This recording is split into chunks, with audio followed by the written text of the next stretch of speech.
Republicans are fighting each other in Georgia, in Texas, and all across the GOP sphere.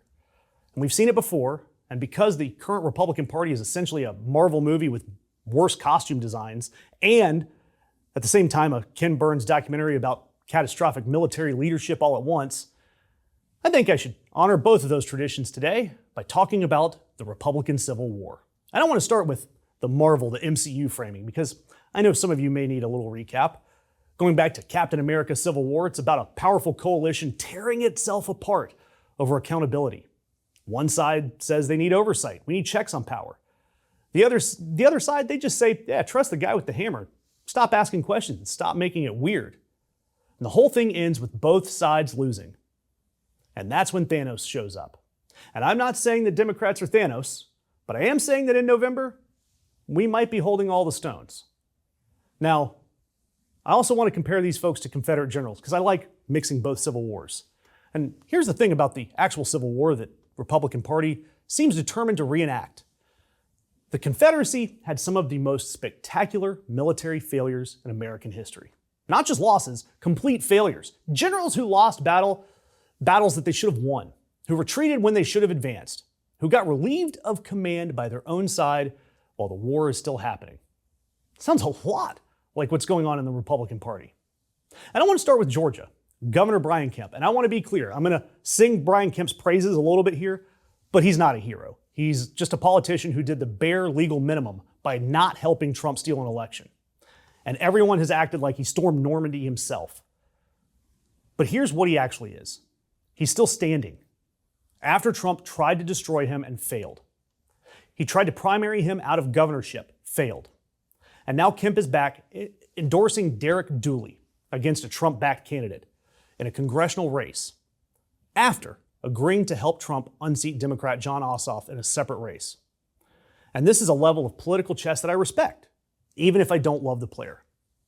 And if I did some Marvel terms here, that's Team Cap energy. They froze him in the ice, he came back, and he's endorsing primaries now. But in Civil War terms, Kemp, and again, I don't really want to call him a hero, but I'm going to compare him to George Thomas, the Rock of the Chickamauga, a Southerner who stayed loyal to the Union when everyone underestimated him, and he won battles that the flashier generals kept losing, and he outlasted every attempt to sideline him. He wasn't glamorous, he wasn't the guy on the poster, but he was still standing at the end. And just like that, Brian Kemp has Trump raging, which tells you everything you need to know.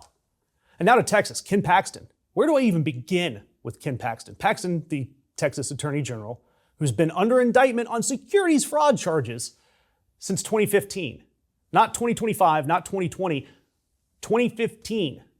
For 11 years, this man has been indicted and somehow remained in office, which is either a testament to the power of MAGA loyalty or simultaneously a damning indictment of the Texas legal system. It's probably both. He was impeached by the Texas House for corruption. His own party impeached him. Then the Texas Senate acquitted him after Trump personally intervened. And now, this freshly unimpeached and still technically under indictment, this man is running against Senator John Cornyn for the Republican Senate nomination. Paxton, I see him as Braxton Bragg. And for those who don't know, they're Confederate disaster generals. I promise this is worth it. Braxton Bragg was the Confederate general so catastrophically bad, so reliably incompetent, and so hated by his own officers that they formally petitioned Confederate President Jefferson Davis to have him removed. Davis kept him anyway. Bragg, he would win the occasional battle and then immediately fail to follow through, retreating or mismanaging the aftermath until whatever advantage he gained evaporated. His own subordinates called him the most hated man in the Confederacy. And he survived every attempt to remove him. He just kept showing up. Ken Paxton keeps showing up. Indicted since 2015. And then there's Senator John Cornyn. Cornyn's the Republican that the Republican Party created. He's reliable, he's establishment, he's a career man, and he says the right things, votes the right way with their party, never makes the waves, and he exists entirely within the system. A politician's politician. Which means that when the system went insane under Trump, Cornyn was uniquely unprepared to deal with it. Trump called him a rhino. He's not invited to CPAC, and he is looking at a runoff against Ken Paxton, and I genuinely believe that he doesn't know how he got here. And I see him as Leonidas Polk. And for those who Keep track, Polk was a Confederate general who actually had been an Episcopal bishop before the war, but had no military training whatsoever, and he got the job through his connections and his seniority. And he fought constantly with Bragg and died mid-war when a Union artillery shell hit him so directly that, as one eyewitness put it, he was completely disemboweled. And I'm not wishing that on Cornyn. I'm just saying that being a company man who keeps fighting with his own general while the Union artillery closes in, it's a very specific type of energy, and Cornyn has it. And because neither Paxton nor Cornyn got 50% in their primary, they're in a runoff. And again, Paxton is headlining CPAC this week, and Cornyn, he's not even invited. The Texas Republican Party is choosing between the guy who was impeached by his own party and the guy the president hates and calls a rhino. Those are their two options. That's the menu. That's what's going on there. And the busboy at this restaurant, might as well give that to Lauren Boebert.